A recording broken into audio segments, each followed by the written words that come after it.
छत्रपती संभाजीनगर जिल्ह्यात पंचायत समितीच्या सभापती पदाच्या निवडणुकीवरून राजकीय वातावरण चांगलंच तापलं आहे। ठाकरे गटाने भाजपचे कार्यकर्ते आमनेसामने आल्याने मोठा राडा झाला असून ठाकरे गटाचे विधान परिषद विरोधी पक्षनेते अंबादास दानवे यांनी भाजपा उमेदवाराची कॉलर पकडून त्याला जाब विचारल्याने मोठा राडा झाला आहे। ठाकरे गटाकडून असा आरोप करण्यात आला आहे की भाजपचे सभापती पदाचे उमेदवार कल्याण गायकवाड यांनी त्यांचे 3 सदस्य पळून नेले। सदस्य गायब झाल्याचे लक्षात येताच ठाकरे गटाचे कार्यकर्ते आणि नेते आक्रमक झाले। या राड्यानंतर बोलताना अंबादास दानवे यांनी उघडपणे आपली भूमिका मांडली। ते म्हणाले की जिल्हा परिषद असो की पंचायत समिती, भाजपचे लोक कुठे पैशांचे आमिष दाखवून तर कुठे धमक्या देऊन आमचे सदस्य उचलून नेतात। यांना उत्तर देणं गरजेचं होतं, म्हणूनच मी भाजप उमेदवाराला पकडला, अशी प्रतिक्रिया दानवे यांनी दिली आहे।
नाही, प्रकार काय झाला, जे आमचे काही सदस्य भारतीय जनता पार्टीनं पोलिसांच्या संरक्षणात अज्ञात ठिकाणी नेलेले आहे ते आम्हाला पाहिजे आणि त्याच्यासाठी जो कोण उमेदवार आहे भारतीय जनता पार्टीचा त्यांनी याच्यात पुढाकार घेतला म्हणून त्याला मी पकडला।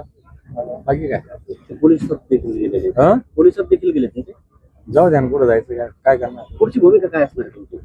पोलीस मी वाट बघतोय सदस्यांची, तिथे थांबलेलं निवडणूक आहे 2-3 वाजता थांबतो पण काय काय होतं। निवडणूक पूर्ण पार निवडणुकीत प्रोसेस मध्ये मी नाही, मी बाकी मी कार्यालयाच्या आतमध्ये काही केलं का नाही कार्यालयाला, मी निवडणूक प्रोसेस ही प्रशासनाने करावी, त्याला आमचं पूर्ण आमचे सदस्य कोऑपरेट करतात, त्याच्याविषयी काही प्रश्न नाही। परंतु भारतीय जनता पार्टीचे वागणं आहे त्याच्या विरोधात आहे।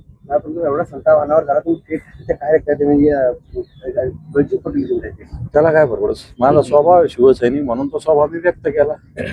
ठीक आहे, मी पकडली नाही आणि पकडली दिली, त्याला काय शिवसैनिक दाखवून दिली, दाखवून अजून दाखवू जर वेळ बाकी अजून जर थांबा। अविरत मेहनत करून निवडून दिलेले दत्ता वरपे, सतीश हिवाळे, लताताई कानडे हे सदस्य काल संध्याकाळपासून डिसेंबर आहे, तर आम्ही त्यांची वाट बघतोय। ज्याचे ध्येय धोरणे आहे त्याच्याशी सुसंगत वागलं पाहिजे, अन्यथा पक्षाला त्यांच्यावर कारवाई करावी लागेल असा इशारा मी देत आहे।